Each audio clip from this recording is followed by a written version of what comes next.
جب میں گھر گیا تھا مجھے دروازے کے باہر رونے کی آوازیں آ رہی تھی۔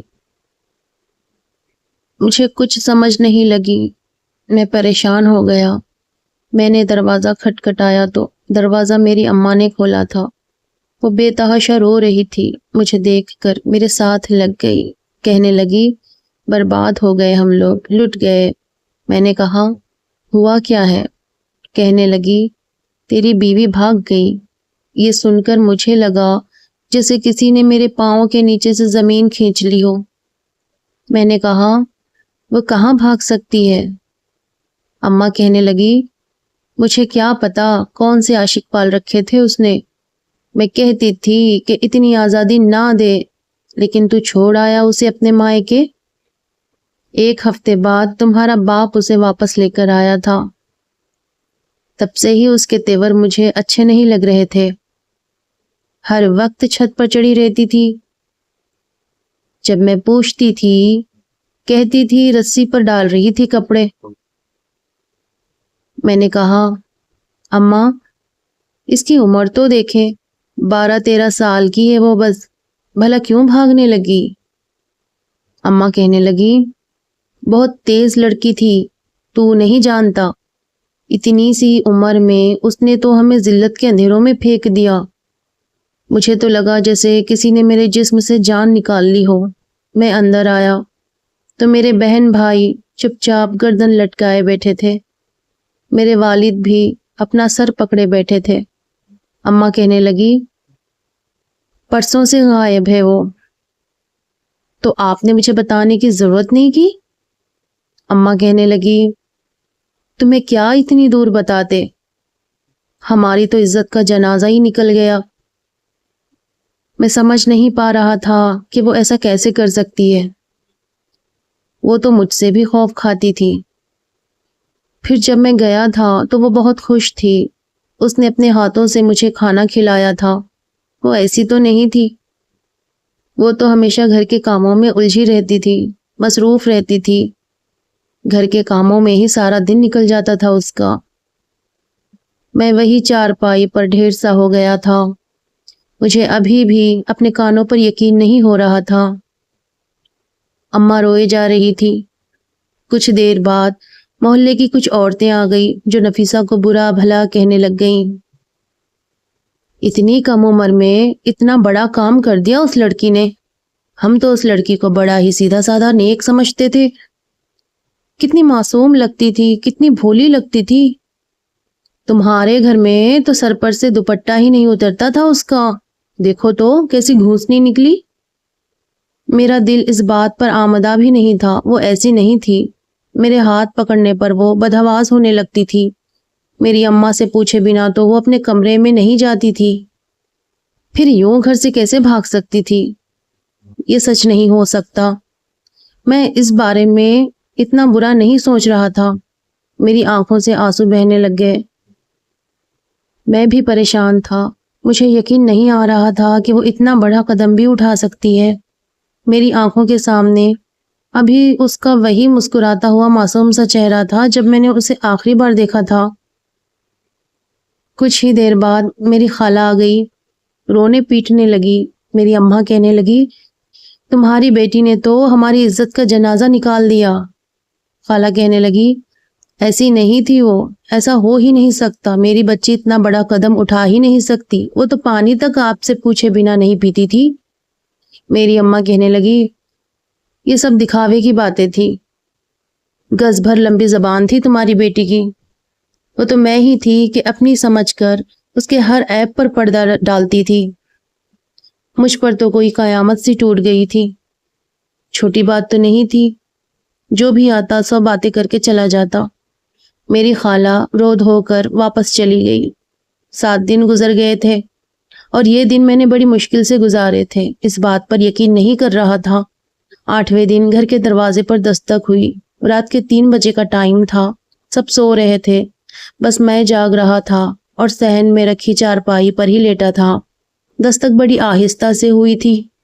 میں نے اٹھ کر جیسے ہی دروازہ کھولا تو سامنے نفیسہ کھڑی تھی، کالے رنگ کی چادر لپیٹ رکھی تھی، چہرے پر نیل کے نشان، آنکھوں میں آنسو تھے۔ بہت تکلیف میں لگ رہی تھی۔ میں نے کہا کہاں تھی تم اتنے دنوں سے؟ میرے یہ پوچھنے پر وہ ڈگمگاتے قدموں سے اندر آئی اور وہیں گر کر بے ہوش ہو گئی۔ میں نفیسہ نفیسہ کہہ کر اسے جگانے لگا۔ بلند آواز سن کر میری اماں ابا اور بہن بھائی سب باہر آ گئے۔ نفیسہ کو یوں بے ہوش دیکھ کر پہلے تو سبھی لوگ حیران ہو گئے تھے، پھر میری اماں کہنے لگی آ گئی منہ کالا کروا کر۔ میں نے اپنی بہن کو بولا ٹھنڈا پانی لے کر آؤ۔ میں نے ٹھنڈے پانی کے چھینٹے نفیسہ کے منہ پر مارنے شروع کیے، لیکن وہ بے ہوش لیٹی رہی۔ میں نے اسے اپنی گود میں بھرا اور اسے کمرے میں جا کر لٹا دیا۔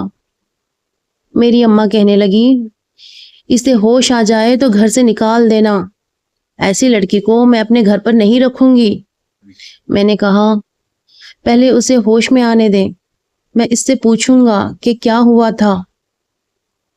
میری بات سن کر میری اماں کہنے لگی پوچھنا کیا ہے؟ ارے کیا تم اندھے ہو؟ تمہیں نظر نہیں آتا 7 دن اپنے عاشق کے ساتھ منہ کالا کروا کر آئی ہے۔ میں تو یہ سوچ رہی ہوں کہ اس کے یہاں دوبارہ آنے کی ہمت کیسے ہوئی۔ اماں ابا بہت غصے میں تھے۔ میرے ابا بھی کہنے لگے کہ ہم اس لڑکی کو اپنے گھر میں نہیں رکھیں گے، رکھنے کا تو سوال ہی نہیں اٹھتا۔ میں نے کہا کہ جب تک میں نفیسہ سے حقیقت نہ جان لوں تب تک میں کچھ نہیں کروں گا۔ میری اماں کہنے لگی اے تجھ پر کون سا بھوت سوار ہے اس لڑکی کا؟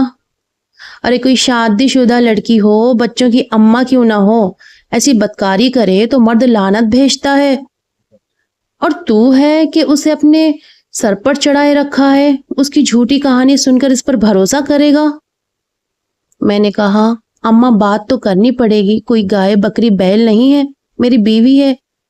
میری اماں کہنے لگی خبردار خبردار، اس بدکار کو ہمارے گھر میں رکھنے کے لیے کہا تو۔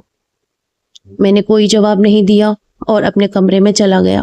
میری اماں باہر سے چلا چلا کر شور مچا رہی تھی کہ اے بدبخت، اس کے کمرے میں کیا کرنے گیا ہے؟ ارے وہ تیرے قابل نہیں رہی۔ میں نفیسہ کے پاس آ گیا، اس کے چہرے کی جانب دیکھا تو رنگت پیلی پڑ چکی تھی۔ میں اس کے پاس بیٹھ گیا، آنکھوں کے گرد گہرے ہلکے پڑ چکے تھے، چہرے کی رونق بالکل ختم سی ہو گئی تھی۔ میں نے اس کے بال سہلانے شروع کیے۔ میں نے آہستہ سے کہا نفیسہ، میں نے دیکھا اس کے چہرے پر عجیب سی بے چینی تھی، وہ ہوش میں تو نہیں تھی، لیکن میرا ہاتھ نیچے جھٹک دیا، کہنے لگی میرے پاس مت آنا، خدا کے لیے میرے پاس مت آنا۔ وہ ڈر رہی تھی، خوف کھا رہی تھی، لیکن پتہ نہیں کس چیز کا۔ ایک دم سے جیسے اس کی آنکھ کھلی تو اس نے پہلے تو کمرے کو دیکھا، پھر میری طرف دیکھا، ایک دم سے اٹھ کر بیٹھ گئی، کہنے لگی ہادی مجھے بچا لو، وہ یہ کہہ کر رونے لگی۔ میں نے کہا مجھے بتاؤ کیا ہوا ہے۔ اس سے پہلے کہ وہ کچھ کہتی وہ گہری سوچ میں چلی گئی، پھر خوف کے مارے نہیں میں سر ہلانے لگی، کہنے لگی نہیں نہیں کچھ نہیں، یہ کہہ کر دوبارہ سے بیڈ پر لیٹ کر رونے لگی۔ میں نے کہا کہ مجھے بتاؤ کیا ہوا ہے۔ وہ کہنے لگی کچھ نہیں ہوا کچھ نہیں ہوا، یہ کہہ کر دوبارہ سے بیڈ پر لیٹ کر رونے لگی۔ میں نے کہا نفیسہ مجھے بتاؤ تم کہاں گئی تھی؟ وہ چپ ہو گئی، پھر کہنے لگی میں کچھ نہیں بتا سکتی، کچھ بھی نہیں بتا سکتی، بہت رونے لگی۔ میں نے کہا مجھے بتاؤ، میں بہت تکلیف میں ہوں، جو کچھ میں نے تمہارے بارے میں سنا ہے میں اس پر یقین نہیں کر سکتا، مجھے بتاؤ کیا جو اماں کہہ رہی ہیں وہ سچ ہے؟ وہ کہنے لگی مجھے سونے دو، میں سونا چاہتی ہوں۔ یہ کہہ کر اس نے اپنی آنکھیں بند کر لی، اس کی بند آنکھوں سے بھی آنسو نکل رہے تھے، تکیہ پوری طرح سے بھیگ چکا تھا اس کی آنسوؤں سے۔ میں نے اپنے ہاتھ اس کے آنسو صاف کیے۔ سو جاؤ کچھ دیر، اور کچھ ہی دیر میں سو چکی تھی وہ، لیکن مجھے نیند نہیں آئی تھی۔ مجھے کیسے نیند آ سکتی تھی؟ میں تو اس کے لیے سرخ رنگ کا خوبصورت سا لباس لے کر آیا تھا، چوڑیاں لے کر آیا تھا، اور اس بار تو میں نے اس کے لیے میک اپ کا سامان لے کر آیا تھا، بہت کچھ سوچ کر آیا تھا کہ ابا سے کہوں گا میری رخصتی کروا دیں، کیونکہ میں 12 جماعتیں پڑھ چکا ہوں، چھوٹی موٹی نوکری بھی کر لوں گا اور ساتھ ساتھ تعلیم کا سلسلہ بھی جاری رکھوں گا۔ لیکن نہیں جانتا تھا کہ یہاں آتے ہی میرے سر پر قیامت ٹوٹ پڑے گی۔ نفیسہ کو سوتا چھوڑ کر کمرے سے باہر آ گیا۔ باہر آ کر اپنی چارپائی پر لیٹ گیا۔ آسمان کی طرف دیکھنے لگا۔ اچانک میری آنکھ لگ گئی تھی۔ صبح جب میں اٹھا تو شور کی آواز سے اٹھا تھا۔ میری اماں نفیسہ کا بازو پکڑے اسے دھکے دے کر کمرے سے باہر نکال رہی تھی۔ کہہ رہی تھی کہ چل نکل یہاں سے، گناہ کر کر تو نے سوچ بھی کیسے لیا کہ تو یہاں آ سکتی ہے، رہ سکتی ہے۔ میری آنکھ کھلی تو میں اٹھ کر بیٹھ گیا۔ میں نے کہا آپ کیا کر رہی ہو؟ میں نے اماں کے ہاتھ سے اس کا بازو چھڑایا۔ وہ میرے بالکل پیچھے چھپ کر رونے لگی۔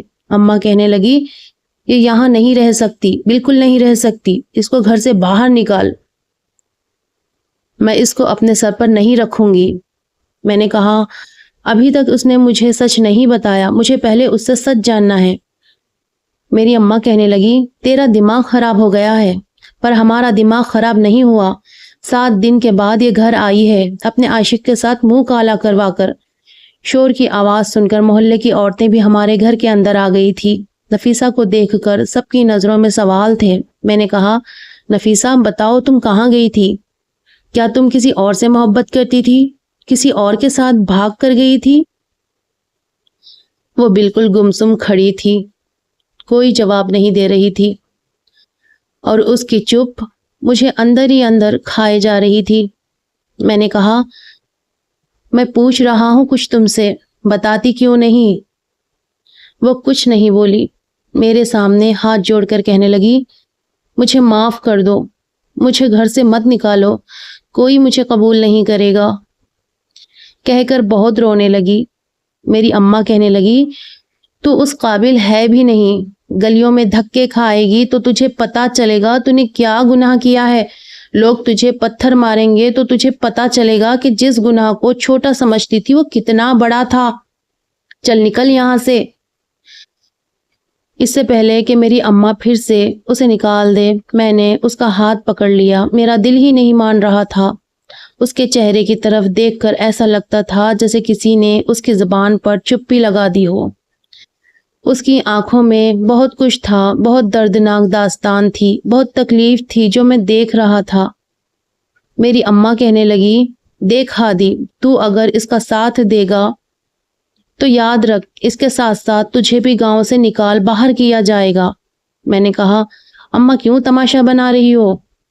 اس سے پوچھ تو لینا تھا سچ کیا ہے۔ پوچھنا کیا ہے؟ تجھ سے معافی مانگ رہی ہے تو تجھے سمجھ نہیں آتا، اس کا مطلب گناہ کر کے آئی ہے۔ میں نے کہا آپ سب کے سامنے تو یہی کہے گی، لیکن اس وقت یہاں کے چودھری اور سرپنچ بھی ہمارے گھر پہنچ گئے تھے۔ آدھے گاؤں کے لوگ ہمارے گھر کے آنگن میں بیٹھے ہوئے تھے نفیسہ کی زندگی اور قسمت کا فیصلہ کرنے کے لیے۔ سرپنچ کہنے لگا ایسی بدکار لڑکی کو اپنے گاؤں میں نہیں رکھیں گے، اپنے بیٹے کو بولو اسے چھوڑ دے، پھر اس کا منہ کالا کر کر اسے اس گاؤں سے ہمیشہ کے لیے نکال دیں گے۔ میں چپ چاپ کھڑے ہو کر تماشا دیکھ رہا تھا۔ نفیسہ ایک کونے میں کھڑی رو رہی تھی۔ اس سے کسی نے کچھ بھی نہیں پوچھا، بس میری اماں کہنے لگی یہ رات کو غائب ہو گئی تھی، 7 دن بعد آئی ہے، ہم نے دائی کو بلا کر چیک بھی کروایا، یہ بدکار ہو چکی ہے۔ یہ سن کر سرپنچ نے فیصلہ سنا دیا۔ میں نے کہا یہ کیا قانون ہے، کیسی اندھیر نگری ہے، عدالت میں بھی مجرم سے ایک بار تو پوچھا جاتا ہے کہ وہ اپنی صفائی میں کچھ کہنا چاہے تو کہہ سکتا ہے، آپ نے کچھ نہیں پوچھا۔ وہ میری بات سن کر کہنے لگا او میاں ٹھنڈے ہو کر بیٹھو، تمہیں تو یہ سنتے ہی اپنے بیوی کے منہ پر تھوک دینا چاہیے تھا، اور تو ہے کہ اس کی طرفداری کر رہا ہے۔ میں نے کہا ایک بار نفیسہ سے پوچھے تو صحیح اس کے ساتھ ہوا کیا تھا۔ کہنے لگے ایسا نہیں ہوتا، کبھی مجرم نے بھی یہ کہا ہے کہ وہ چور ہے، اس لڑکی کو چھوڑ دو۔ میں نے کہا نہیں چھوڑوں گا۔ میری بات سن کر سب حیران ہو گئے، سب دیکھنے لگے مجھے۔ سرپنچ کہنے لگا جانتا ہے نا اگر اسے نہیں چھوڑے گا تو تجھے بھی گاؤں سے نکال دیا جائے گا۔ میں نے کہا ٹھیک ہے منظور۔ یہ سن کر سب پھر حیرت میں پڑ گئے، اور سب سے زیادہ حیرت میری اماں کو ہوئی تھی۔ نفیسہ بھی ٹکر ٹکر مجھے دیکھ رہی تھی۔ جیسے اسے اپنے کانوں پر یقین نہ ہو۔ سب کے سامنے میں نے نفیسہ کا ہاتھ پکڑا اور اسے لے کر اپنے گھر سے باہر نکل گیا۔ نفیسہ کہنے لگی، میری خاطر کیوں اپنی زندگی برباد کر رہے ہو؟ میں نے کوئی جواب نہیں دیا۔ کہنے لگی، مجھے چھوڑ دو، میں تمہارے قابل نہیں رہی۔ میں اسے بس اسٹینڈ تک لے کر آیا۔ کچھ پیسے میری جیب میں تھے۔ میں نے شہر کی 2 ٹکٹیں لی اور اسے اپنے ساتھ بس میں بٹھا کر شہر کی طرف روانہ ہو گیا۔ کچھ نہیں تھا میرے پاس، نہ گھر، نہ ہی کوئی نوکری،